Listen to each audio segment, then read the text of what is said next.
अस्सलाम वालेकुम नाज़रीन, मैं उनका होस्ट हामिद और आप देख रहे हैं इजी मार्केटिंग का यूट्यूब और फेसबुक चैनल। नाज़रीन, बजट 2022 और 2023 सामने आ चुका है। हुकूमत की जानिब से फिस्कल ईयर यानी कि 2022-2023 के बजट को आवाम के सामने लाया जा चुका है। इस बजट के अंदर रियल इस्टेट इंडस्ट्री के लिए क्या क्या शराइत व ज़वाबित हैं, किन टैक्सेस का इजाफा किया गया है और किन नए टैक्सेस को इंट्रोड्यूस कराया गया है, ये तमाम मालूमात आज की इस वीडियो में आपके सामने रखी जाएंगी। सबसे पहले आपको बताता चलूँ कि बजट 2022-2023 के अंदर रियल इस्टेट इंडस्ट्री को देखते हुए 3 टैक्सेस को डिस्कस किया गया है। सबसे पहला tax advance with holding tax है, जो पहले भी था लेकिन इसकी जो परसेंटेज है वो बढ़ा दी गई है। एडवांस विद होल्डिंग टैक्स होता क्या है, इसके हवाले से आपको बताता चलूं कि ये वो टैक्स होता है जो प्रॉपर्टी खरीदते वक्त आपको हुकूमत को देना होता है। एडवांस विद होल्डिंग टैक्स के अंदर ये जो शरह है वो बढ़ा दी गई है इस साल। पहले जो शरह थी वो फाइलर के लिए 1% थी और अब 2% कर दी गई है, और नॉन फाइलर के लिए पहले शरह 2% थी जो अब बढ़ा करके 5% कर दी गई है।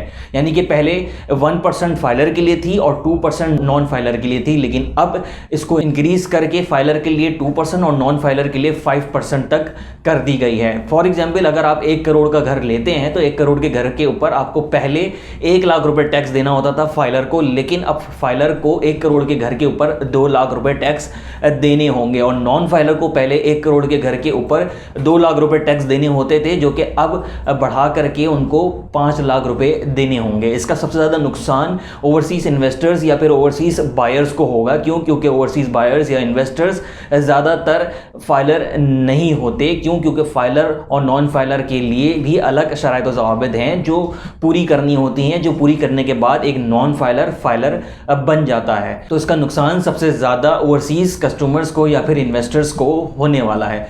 इसके बाद जो अगला टैक्स है वो पिछली हुकूमत के ऊपर या फिर पिछले बजट के अंदर नहीं था। इसके हवाले से आपको बताता चलूँ कि ये टैक्स बढ़ाया नहीं गया है, बल्कि ये नया टैक्स है जो अप्लाई किया गया है रियल इस्टेट इंडस्ट्री के ऊपर। अगर आप ऐसे घर के मालिक हैं जो आपके यूज़ में नहीं है, यानी कि अगर आप अपने यूज़ के घर के अलावा भी किसी और प्रॉपर्टी को ओन करते हैं, किसी और प्रॉपर्टी के ओनर हैं, और उस प्रॉपर्टी की वैल्यू अगर 2.5 करोड़ या 2.5 करोड़ से ज़्यादा की है, तो हुकूमत ये समझेगी कि आपने उसके ऊपर पर ईयर 5% गेन किया है या फिर 5% प्रॉफिट लिया है। उस प्रॉफिट का आपको तकरीबन 1% हुकूमत को टैक्स देना होगा। ये टैक्स पिछली हुकूमत में या फिर पिछले बजट के अंदर नहीं था, लेकिन इस साल ये टैक्स इंट्रोड्यूस करवा दिया गया है। आपको बताता चलूँ कि ये जो हुकूमत चेंज हुई है, यानी कि PML नून की जो हुकूमत आई है, इसके दौर में पहले भी इस टैक्स को अप्लाई किया गया था। 2016 में अगर देखा जाए तो 2016 में ये टैक्स लगा हुआ था, लेकिन इमरान खान साहब की हुकूमत आने के बाद इस टैक्स को हटा दिया गया था। अब दोबारा इस टैक्स को अप्लाई कर दिया गया है रियल इस्टेट इंडस्ट्री के ऊपर। तीसरा और आखिरी टैक्स है कैपिटल गेन टैक्स। वो टैक्स होता है जो गेन टैक्स कहलाता है। फॉर एग्जाम्पल, आपने 1 करोड़ का घर लिया और उसको 1 साल के अंदर सेल आउट कर दिया, या फिर पहले इसकी मुद्दत 1 से 4 साल थी, अब इसकी मुद्दत भी 1 से 6 साल तक कर दी गई है।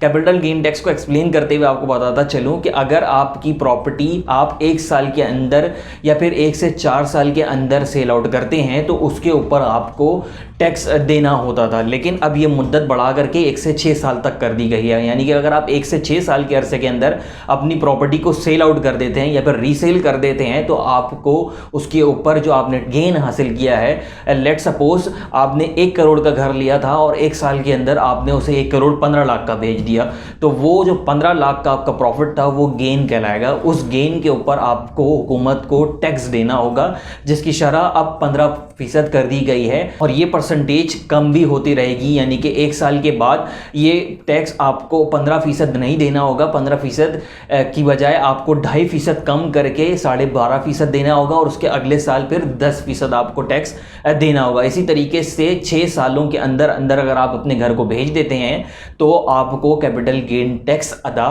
करना होगा। आज के लिए इतना ही। अपने होस्ट हामिद को दीजिएगा इजाज़त। अल्लाह हाफ़िज़।